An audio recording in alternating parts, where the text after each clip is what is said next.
నమస్తే అమ్మ. కార్తీక పురాణము 26వ రోజు ఏకాదశి. దీపారాధన, పురాణ శ్రవణం చెయ్యాలి.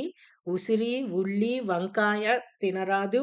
ఈరోజు దక్షిణ తాంబూలాదులతో అపర దినుసులు అంటే పప్పు ధాన్యాలు దానమివ్వాలి అని చెప్తున్నారనమాట. 26వ అధ్యాయము అంబరీషుని ఆశ్రయము.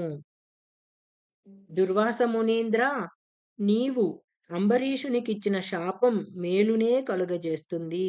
నీ వాక్కు వ్యర్థము కానీయరాదని నేనే 10 జన్మలు ఎత్తగలవాడను.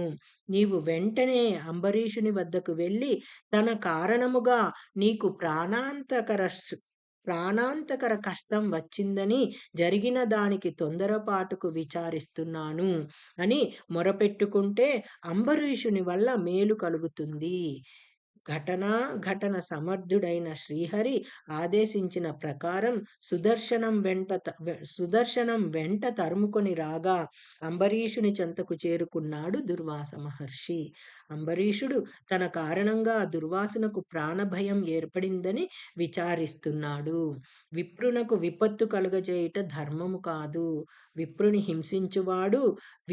హింసింపచేయువాడు బ్రాహ్మణ హంతకులేనని ధర్మశాస్త్రములు చెబుతున్నాయి. అంటే బ్రహ్మహత్యా పాతకం చుట్టుకుంటుంది అని మన ధర్మశాస్త్రాలు చెబుతున్నాయి అన్నమాట.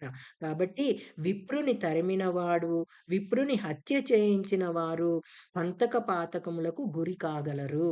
దుర్వాస మహర్షి నా కారణంగా ప్రాణ భయముతో అల్లాడుతున్నాడు.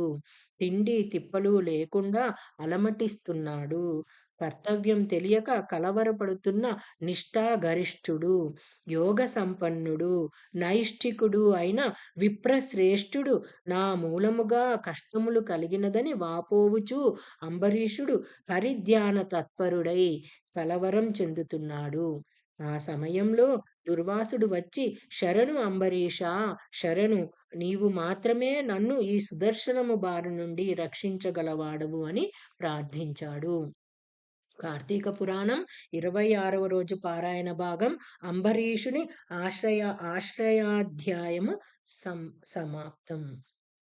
నమస్తే అమ్మ. చాలా చిన్న కథ.